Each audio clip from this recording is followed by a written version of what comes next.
We got married, bought our first house, and my mother-in-law decided the guest room was hers. She didn't ask, she moved in. That room is mine. I've already said it. This is how it's gonna be. You don't get to decide that. I'm Emily Carter. I've spent years planning weddings and seeing what happens when the celebration ends. If the front door hadn't even closed yet when she pointed to the guest room and said, calmly, "That one's mine." Suitcases still by the wall. Honeymoon bags unopened. And suddenly, the house wasn't theirs anymore. It looks like an awkward family moment. A mother-in-law overstaying her welcome. Something you smooth over, laugh about, fix later, but the real damage didn't come from what she said. It came from what no one stopped. A line was crossed, quietly. No argument, no raised voice, just silence and a smile. Every second that passed without resistance turned comfort into occupation. Help into control, marriage into something conditional. And by the time Claire realized waiting was no longer patience but loss, the cost was already forming.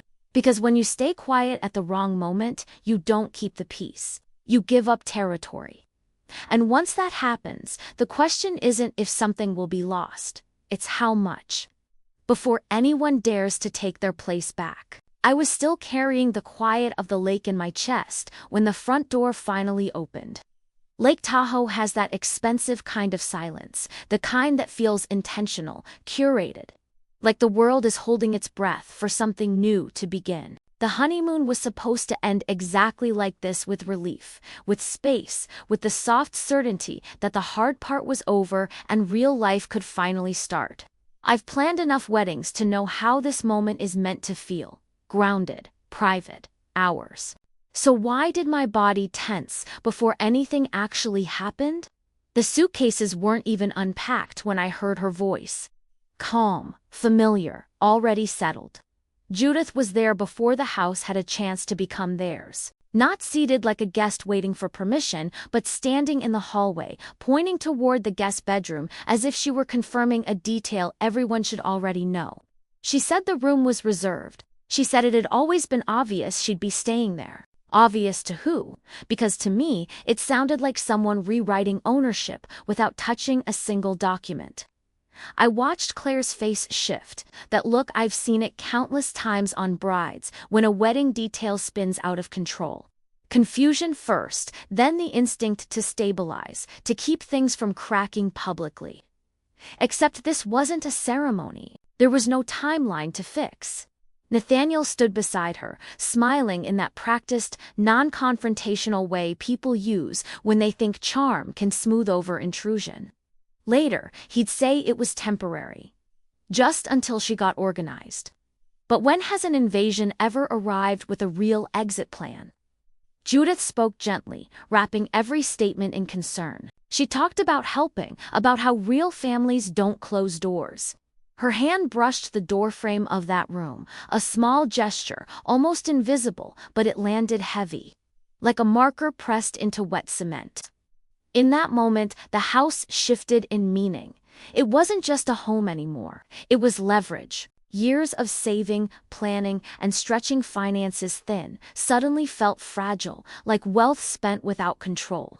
If you pay the price but don't hold the power, what exactly did you buy? Claire didn't argue, and I understood why. Silence often disguises itself as grace. She swallowed the discomfort, choosing peace over friction, the way so many women do at the start of something they hope will settle on its own.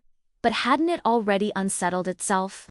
Nathaniel avoided her eyes, and that was when I felt the first imbalance lock into place. Not loud, not dramatic. Just a quiet misalignment, like a picture frame, slightly tilted, that you can't unsee once you notice it. When Judith referred to the house as ours, the shift became permanent. No raised voice, no confrontation, just clarity. She wasn't visiting, she wasn't passing through. And suddenly the truth surfaced. Marriage hadn't automatically bought independence. It had only exposed how undefined the boundaries really were. If this wasn't temporary, then what was Claire actually standing on? I realized then that arguing wouldn't fix this. Volume wasn't the issue. Positioning was, saw it in Claire's eyes too. The moment she understood she was trapped in a polite occupation, the house was no longer a refuge. The marriage had quietly entered survival mode, and the real question hanging between all of us wasn't whether conflict would come, but how much would be lost before anyone chose to stop it. The house should have felt different once the door closed behind us that first night. Softer, quieter, the kind of silence that invites intimacy instead of vigilance. But instead, every room felt like it was holding its breath, waiting to see who would speak first, who would move freely, who would hesitate. I noticed it immediately, the way Claire lowered her voice without realizing it. The way Nathaniel paused before opening cabinets that were supposed to be empty territory. How quickly a dream recalibrates when someone else is already living inside it. Before Judith arrived, everything about this place had been planned for 2 people, 2 coffee mugs on the counter, 1 shared closet still half empty, a guest room meant for visits, not permanence. It wasn't extravagance, it was intention. The house represented efforts stretched over years, savings pulled tight, choices made carefully, not excess, but commitment. And yet, within hours, that balance felt fragile, like a beautifully set table that someone casually adds a chair to, without asking, without explanation. Judith moved through the space with practiced familiarity. She didn't ask where things went. She decided, mentioned schedules, suggested better routines, corrected small habits with a smile that implied wisdom rather than control. It all sounded reasonable. That's what made it dangerous. Isn't that how boundaries get erased, not with force, but with logic wrapped in affection? Claire nodded more than she spoke, absorbing each comment like a test she hadn't studied for. Was she overreacting? Was this just generosity misread as intrusion? Nathaniel tried to normalize it. He always does at first. I've noticed the instinct to smooth instead of define. He framed his mother's presence as support, as something temporary and harmless. She just wants to help, he said, as if help doesn't need consent. As if space doesn't matter when intentions are good. But when did good intentions start rearranging someone else's life without permission? By the second day, the house no longer felt neutral. The guest room became symbolic, not just a bed, but a claim. Claire began to hesitate before initiating small moments of closeness. Unsure of who might overhear, who might appear in the doorway, privacy became a resource, scarce and rationed. Like money, when someone else controls the account, you still live there, but every choice costs more than it should. I watched Claire begin to internalize the discomfort, questioning herself instead of the situation. That's the quiet cruelty of these dynamics. The conflict stays invisible, but the erosion is constant. Judith spoke of family as if it were a contract Claire hadn't read closely enough. Nathaniel stayed between them, mistaking neutrality for peace. But neutrality in a home like this only feeds the imbalance. And somewhere in the middle of these small, polite moments, the truth settled in. What was at risk wasn't just comfort. It was authority, identity, the right to feel at home without performing gratitude. The test had already begun, not loudly, not dramatically, but decisively. And the longer it went unchallenged, the harder it would be to undo. The first real break didn't come with an argument.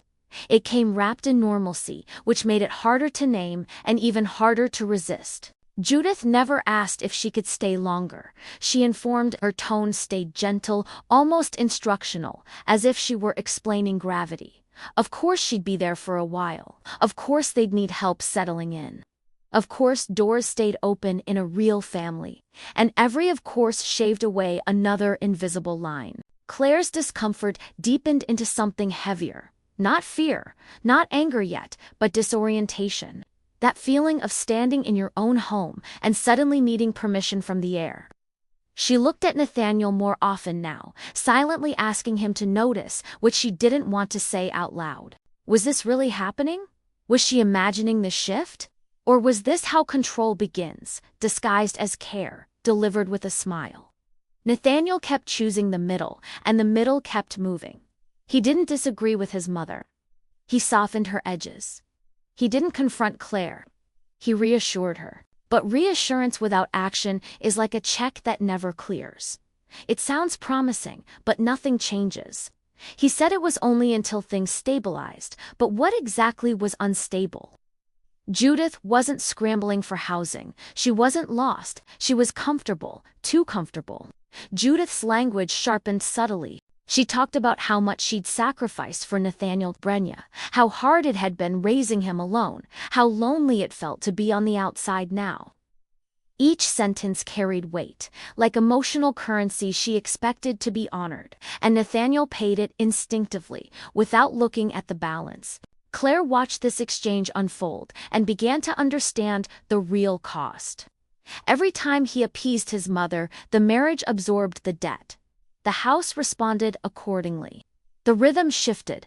Judith set expectations without naming them. Meals adjusted around her preferences. Quiet moments dissolved. The guest room door stayed closed, not out of privacy but possession. And Claire felt herself being edged out, not physically, but symbolically, like a homeowner slowly turned into a renter by rules she never agreed to. There was a moment, small, almost forgettable, when Judith referred to the home as ours again, this time while discussing plans weeks ahead, not days, weeks. Claire froze. That was it. Not dramatic, not loud, but irreversible. She finally saw that this wasn't about hospitality, it was about permanence, about authority claimed through politeness. I saw Claire's expression change then. Something settled. She didn't argue, she didn't cry, she didn't explain. She understood that reacting emotionally would only tighten the trap. The invasion wasn't temporary, it was strategic. And the marriage, whether Nathaniel realized it yet or not, had crossed its first point of no return. By the time the house settled into its new rhythm, it no longer felt like a home finding balance. It felt like a system recalibrating around a new center of gravity.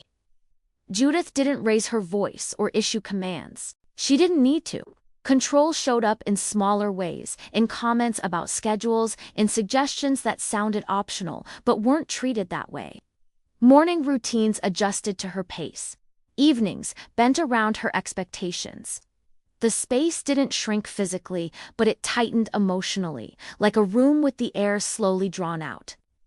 Claire moved carefully now, not cautiously, deliberately.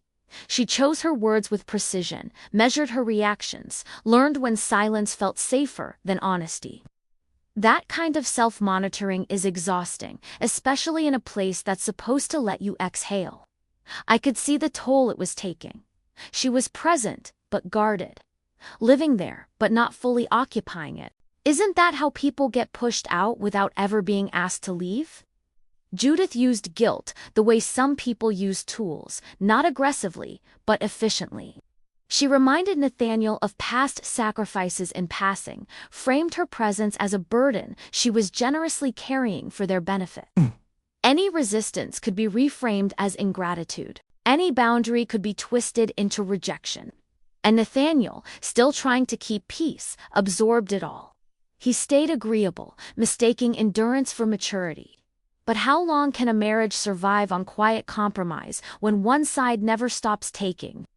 The house itself became evidence of the shift. Decisions were made without discussion. Items were rearranged, plans were announced, not proposed. The guest room, once symbolic, now felt like a command post. Claire's authority as a partner diminished, not through confrontation, but through constant bypassing.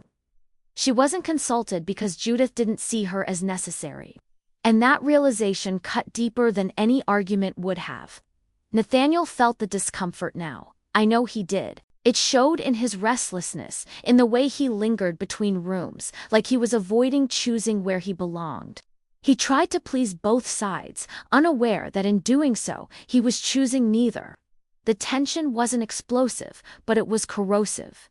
Every unresolved moment left residue.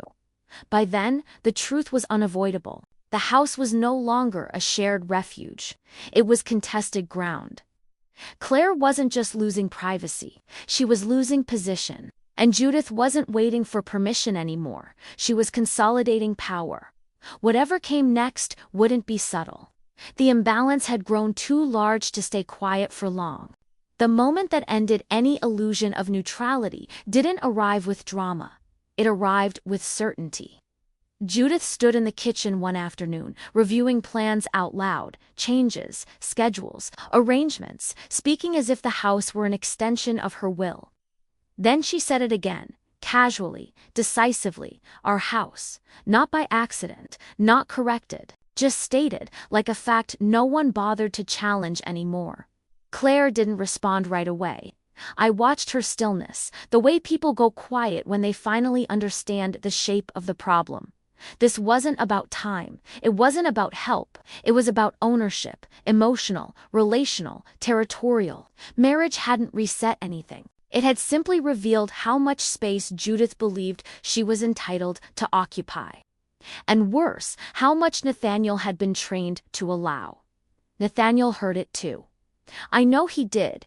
His reaction wasn't agreement, but it wasn't resistance either. He hesitated. That pause said more than words ever could.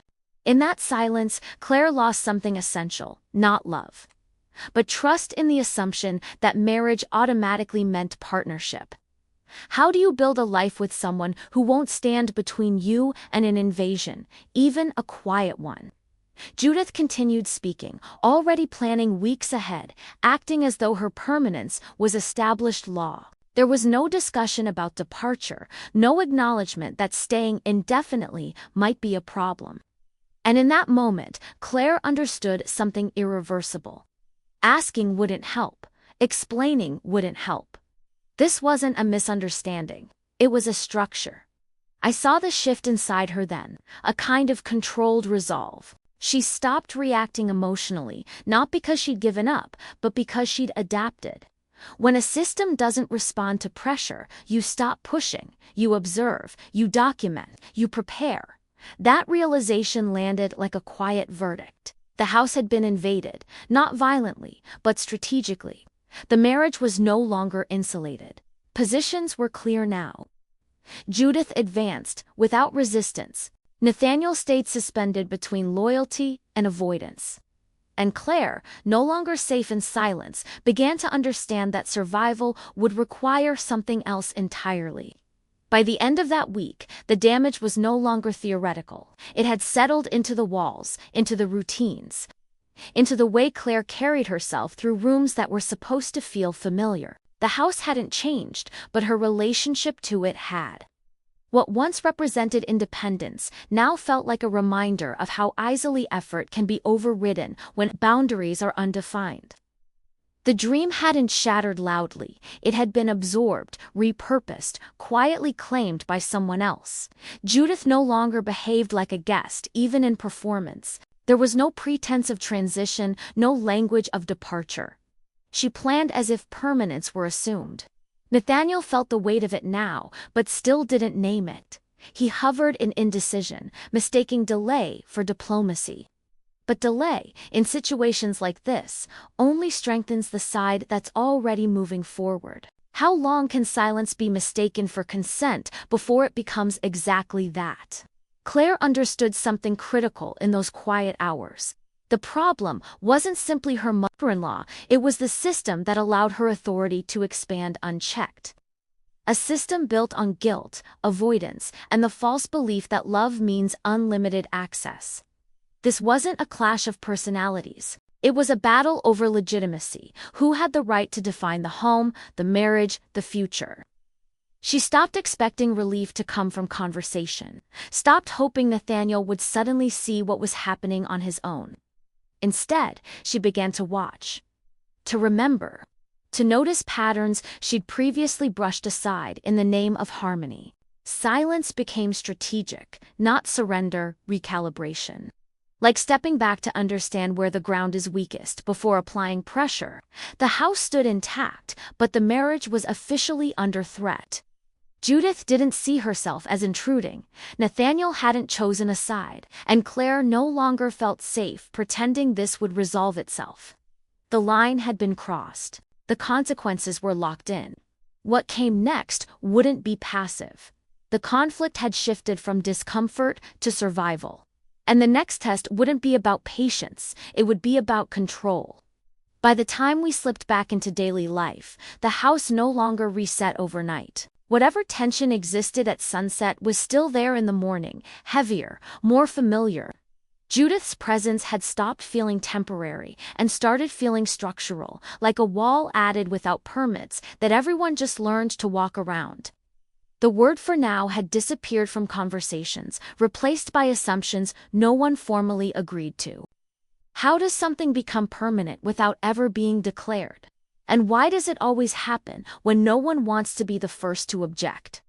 Claire lived in a kind of low-grade alert, not panic vigilance. She listened more than she spoke, noticed patterns she hadn't wanted to name before. Judith's routines dictated the flow of the house. Breakfasts started later. Evenings ended earlier. Doors stayed open. Conversations shifted when footsteps approached. Privacy became conditional, like a privilege you earned by being agreeable. When did intimacy turn into something that had to be scheduled around someone else's comfort? Nathaniel seemed relieved by the appearance of stability. No arguments meant peace, at least on the surface. He mistook the absence of noise for resolution, unaware that quiet can be its own form of pressure. Claire felt it differently. To her, the calm felt manufactured, like a stage set that could collapse if anyone leaned too hard on the wrong wall. Was this what compromise was supposed to feel like, constant self-feting in your own home? Judith thrived in this environment. She spoke less about staying and more about managing. Small comments guided behavior, framed as care. She adjusted plans, corrected habits, referenced family values that left little room for dissent. Each suggestion carried an unspoken expectation: comply or be the problem. It was subtle, but relentless. Control doesn't need volume when it has consistency.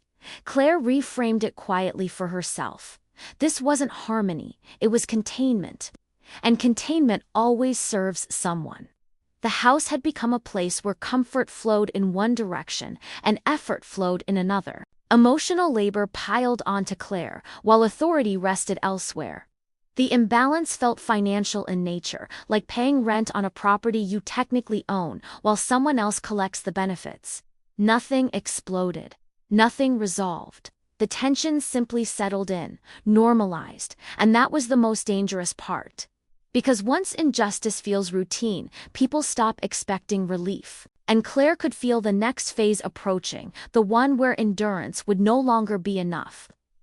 What replaced the old rhythm of the house wasn't chaos. It was routine, and that's what made it so corrosive.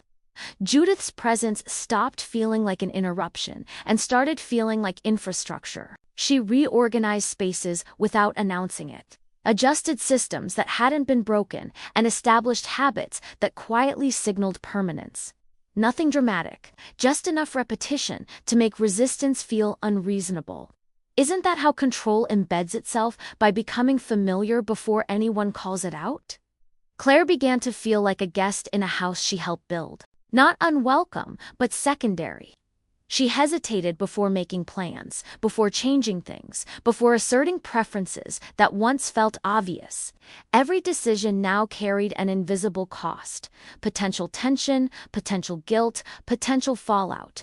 The emotional math became exhausting. How much of yourself do you give up before you notice you're paying more than you're receiving? Nathaniel drifted into avoidance, disguised as neutrality. He stayed quiet during moments that demanded clarity, choosing silence over alignment. To him, that silence felt like balance. To Claire, it felt like absence. A partner who doesn't choose still creates an outcome, just not one you can trust. And slowly, painfully, she started to feel alone inside her own marriage. Judith's language remained polished, almost selfless on the surface. She insisted she didn't want to interfere, then interfered anyway. She framed her control as concern, her authority as experience. When challenged indirectly, she pivoted to vulnerability, reminding Nathaniel of sacrifices, of loneliness, of all the reasons she deserved accommodation. The narrative always bent back in her favor. Facts blurred. Intentions replaced impact. And Claire noticed something chilling. Any objection automatically positioned her as the aggressor. That realization changed how Claire saw the situation. This wasn't about winning arguments. It was about a pattern. A system where emotion was weaponized and accountability dissolved before it could take shape. And systems like that don't collapse under confrontation. They adapt. Claire understood she needed to stop reacting and start observing. Stop explaining and start seeing clearly. The house felt smaller now, not in size, but in possibility. Intimacy was rationed. Spontaneity vanished. The marriage existed, but under supervision, and as that truth settled in, Claire felt something shift again, not despair, but resolve. Endurance had reached its limit. The next test wouldn't be about tolerance, it would be about exposure. Judith didn't need to raise the stakes dramatically. By then, she no longer had to. Her control had become efficient, almost invisible. She mastered the art of saying one thing while doing another, of presenting every decision as optional while expecting compliance. "I don't want to get in the way," she'd say, already rearranging plans. "I'm just trying to help," she'd add, as help quietly replaced choice. How do you argue with someone who denies they're exerting power at all? Claire tried, carefully, to assert herself. Small boundaries. Gentle corrections. Each attempt was met with subtle resistance, not refusal, but reinterpretation. Judith reframed Claire's words as misunderstandings, her concerns as sensitivities.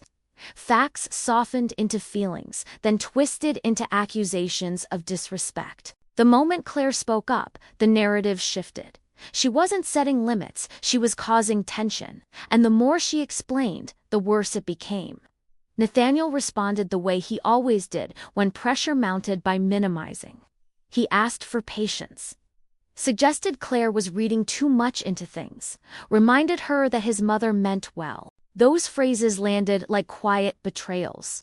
Not explosive, not cruel, just consistently dismissive. How many times can someone be told they're overreacting before they start doubting their own reality? Judith noticed the growing divide and adjusted accordingly. She stopped addressing Claire directly in decisions that mattered, funneling conversations through Nathaniel instead. It was cleaner that way. Less resistance, more control. Claire found herself excluded from discussions about her own home, informed after the fact, expected to adapt. The marriage wasn't just strained, it was being bypassed. That's when Claire stopped trying to correct the story out loud. She realized every response fed the machine. The system thrived on her engagement, so she withdrew emotionally, not in defeat, but in recalibration. She watched patterns repeat, took mental notes, tracked contradictions. Observed how quickly Judith's vulnerability disappeared when leverage was secured. The house felt colder now, even on warm days, not hostile managed. And Claire understood something critical. This wasn't a misunderstanding that clarity would fix. It was a strategy that only collapsed under exposure. The next phase wouldn't involve negotiation, it would involve proof. The conflict stopped being contained within Judith's behavior and began living openly inside the marriage. That was the quiet rupture, the moment when Claire realized she wasn't just fighting for space, but for partnership. The arguments with Nathaniel happened behind closed doors, late at night, when exhaustion stripped away politeness. She asked for boundaries, not ultimatums, not cruelty, just clarity, and every time he answered with distance.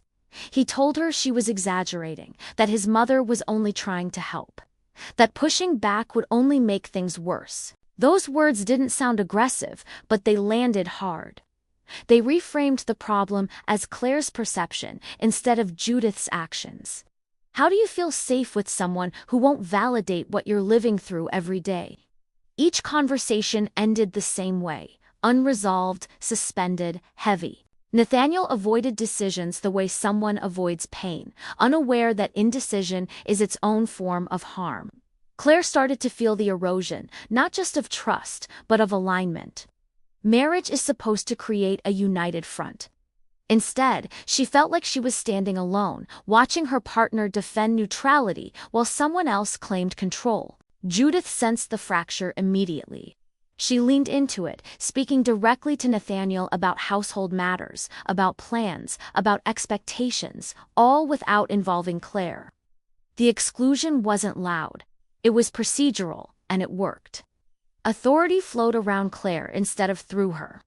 The system stabilized, just not in her favor. I watched Claire grieve something she hadn't known. She could lose this early. Not love, but the belief that her voice mattered equally. That grief hardened into focus. She stopped pleading, stopped trying to persuade. She understood now that emotional appeals only strengthened Judith's position and highlighted Nathaniel's avoidance. The marriage reached a fragile breaking point, not with screaming, but with silence. Claire knew then that endurance had run out. If nothing changed, she wouldn't just lose the house. She would lose herself inside it. And that understanding pushed her toward a decision that would alter the balance entirely. The moment that pushed everything to the edge didn't feel dramatic while it was happening. That's what made it so devastating. Judith made a decision about the house, a visible one, a public one, without consulting Claire at all. It was announced casually, as if agreement had already been reached somewhere Claire simply hadn't been invited. And when Claire looked to Nathaniel, searching for some sign of resistance, she found none. He didn't defend the decision. He didn't question the process. He just stood there, uncomfortable, silent, hoping the moment would pass.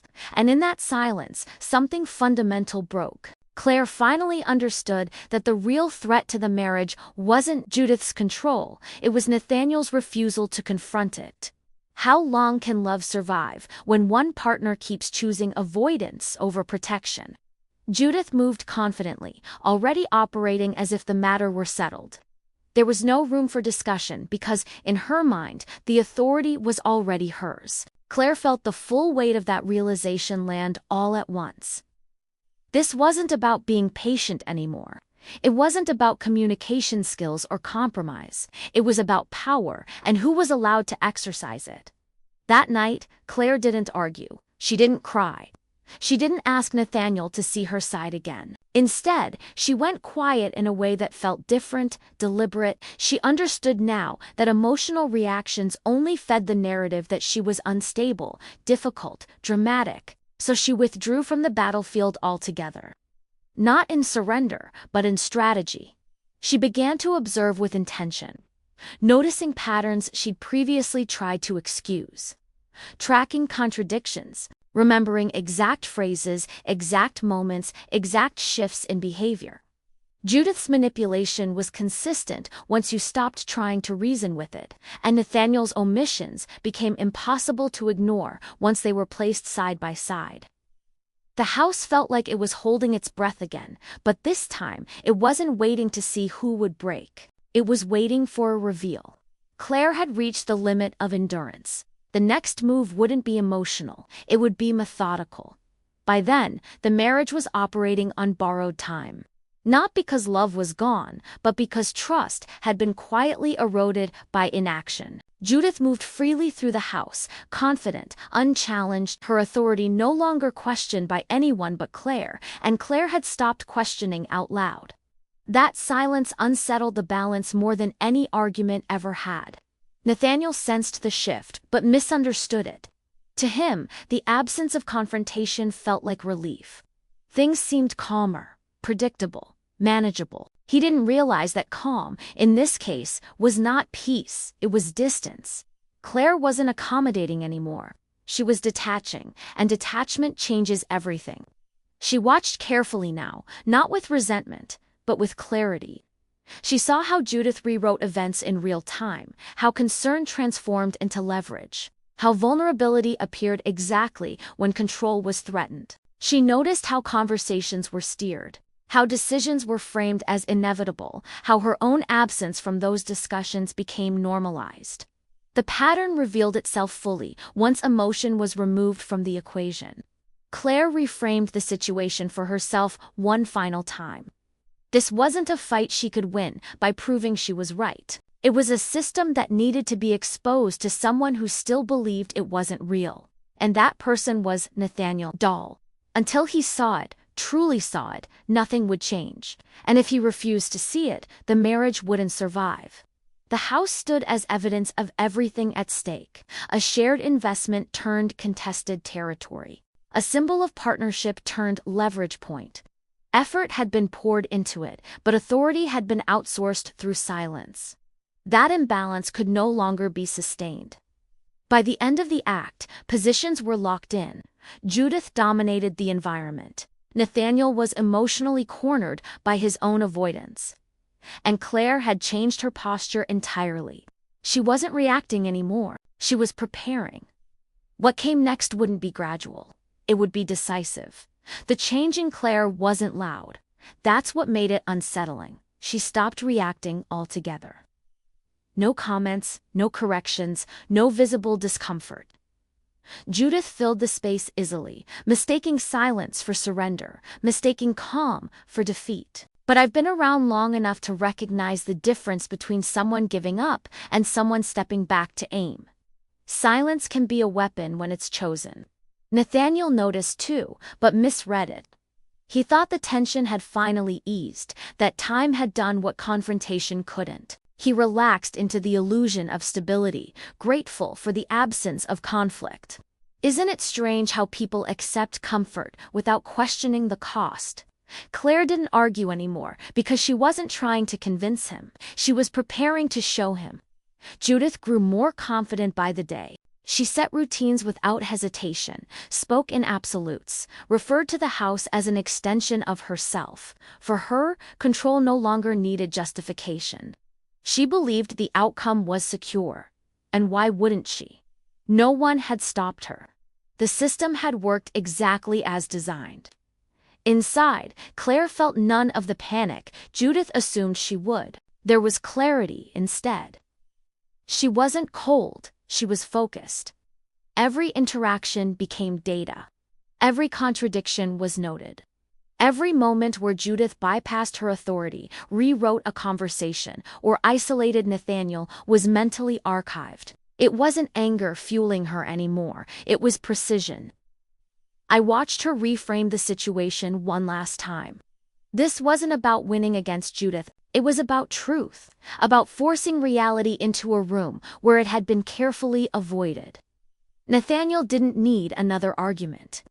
He needed to see the pattern laid out, without emotion clouding it. Only then would choice become unavoidable. The house felt suspended, like the pause before a storm breaks. Judith thought she had already won. Nathaniel thought things were finally calm. And Claire stood in the center of it all, quiet, observant, ready. From the outside, it looked like Judith was finally in complete control. She moved through the house with certainty, issuing decisions without hesitation, shaping routines as if the space responded naturally to her authority.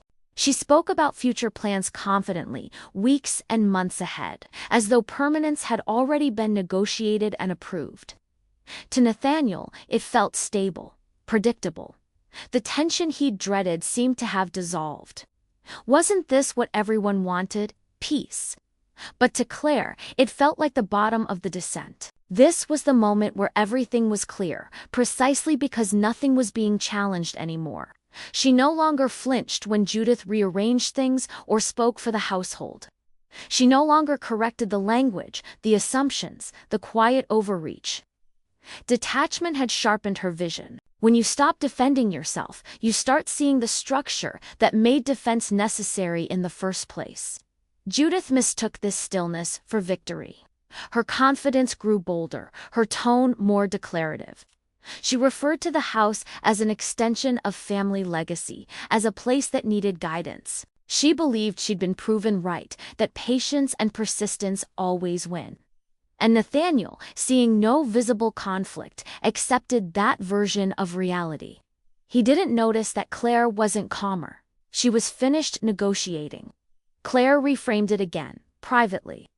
This was false defeat, the most dangerous phase for the person who thinks they've won. Judith had overextended, The control was no longer subtle. It was documented in behavior, repetition, certainty. And Nathaniel, insulated by calm, was finally positioned to see it without defensiveness. There would be no accusations, no emotional appeals, just facts laid side by side, impossible to ignore. The house felt heavy with anticipation, like a chessboard where one player believes the game is over while the other is setting up the final move. Claire waited, not for the perfect moment, but for the inevitable one, when the truth could no longer be dismissed as coincidence or sensitivity. Everything was in place now, and what came next would strip away denial completely. Claire didn't announce what she was doing.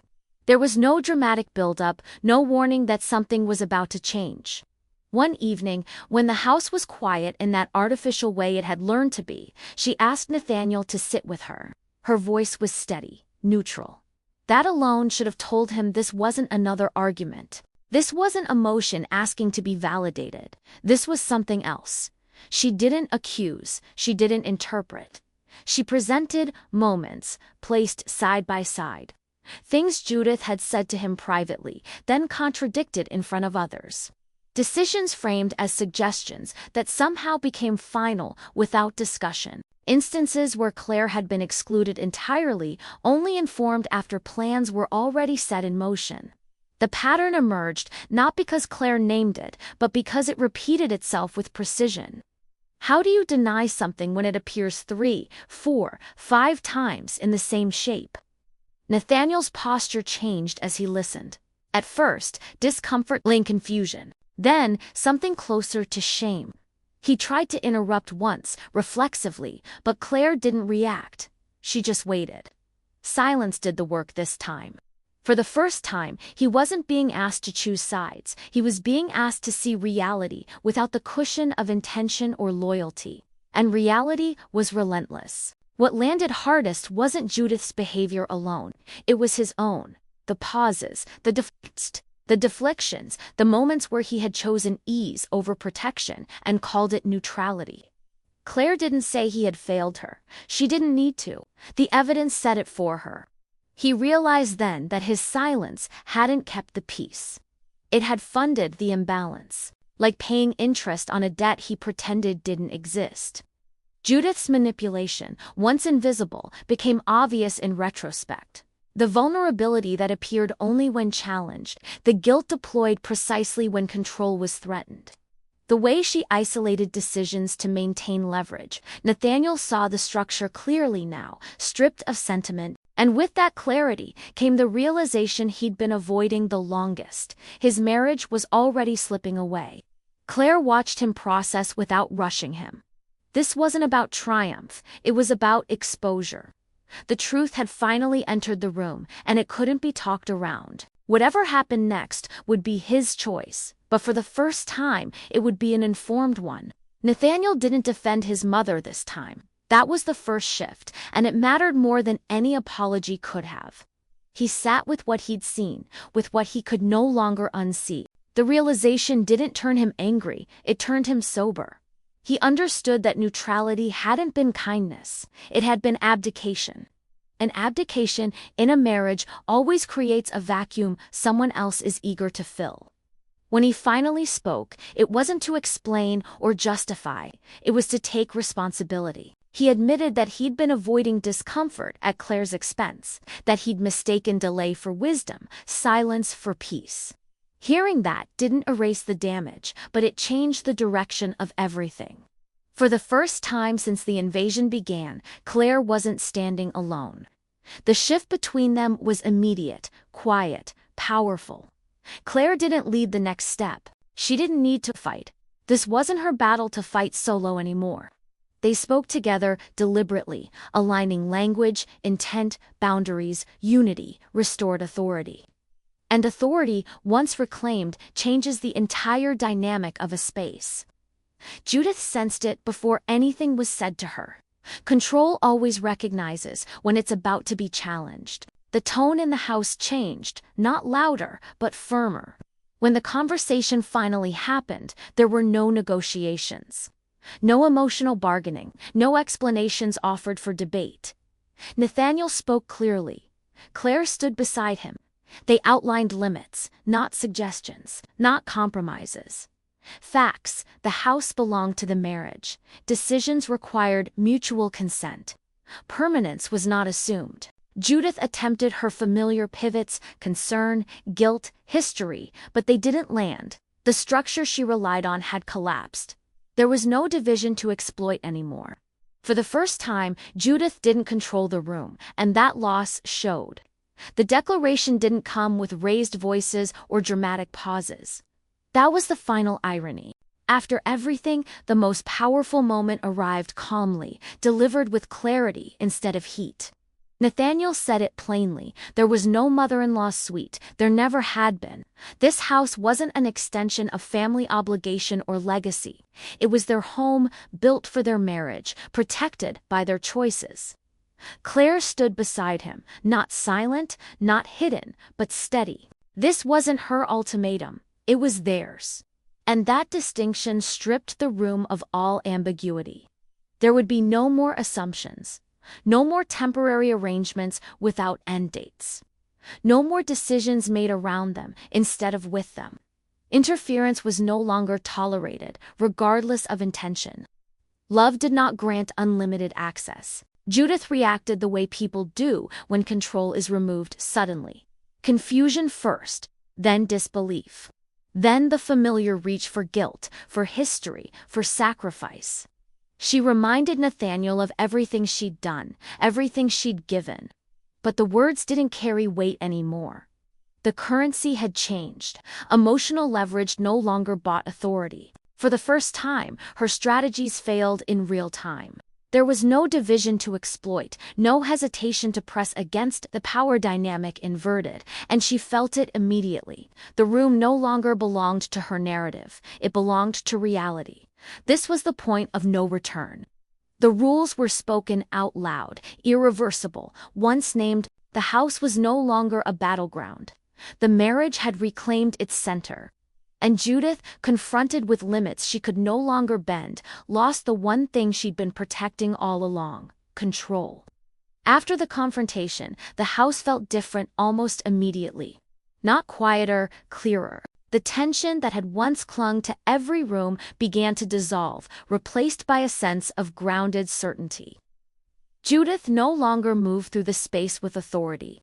Her presence shifted to the edges, no longer central, no longer directive. Control, once removed, doesn't vanish loudly. It fades. Claire and Nathaniel had work to do, but it was the right kind of work. Conversations became honest again.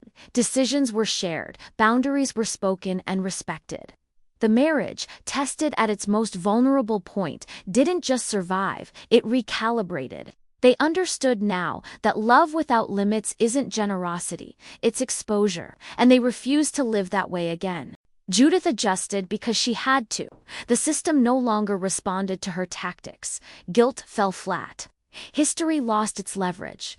She was forced to engage on new terms, stripped of authority she'd never truly been given. The house was no longer hers to manage, and the marriage was no longer accessible to interference. Looking back, the lesson wasn't dramatic. It was structural. Neutrality had nearly cost them everything. Silence had empowered the wrong voice. And unity, once restored, corrected the imbalance instantly. The house returned to what it was meant to be. Not a symbol of sacrifice or control, but a place where partnership lived. The marriage emerged stronger, not because conflict was avoided, but because it was finally faced. Love survived where boundaries were drawn, and that, more than anything else, was the real beginning. In the end, it wasn't the house that changed hands, it was authority. What entered quietly, framed as help and concern, revealed itself over time as control sustained by silence and avoidance. What looked manageable at the beginning proved decisive later. Because every unchallenged moment taught the system who was allowed to decide and who was expected to adapt. Claire didn't lose her footing suddenly. She lost it gradually, until clarity made staying silent more expensive than acting together. I've learned that boundaries don't fail all at once. They erode when neutrality replaces protection and patience is mistaken for peace. Leaving things undefined feels easier in the moment, but it always charges interest. When Claire stopped reacting and started seeing, the pattern lost its power, and unity restored what silence had given away. Some endings don't come with drama. They come with alignment, and once that happens, everything settles into its proper place. If this story resonated, you're welcome to stay a while. There are other stories like this one, and they tend to reveal themselves slowly when you're ready to notice.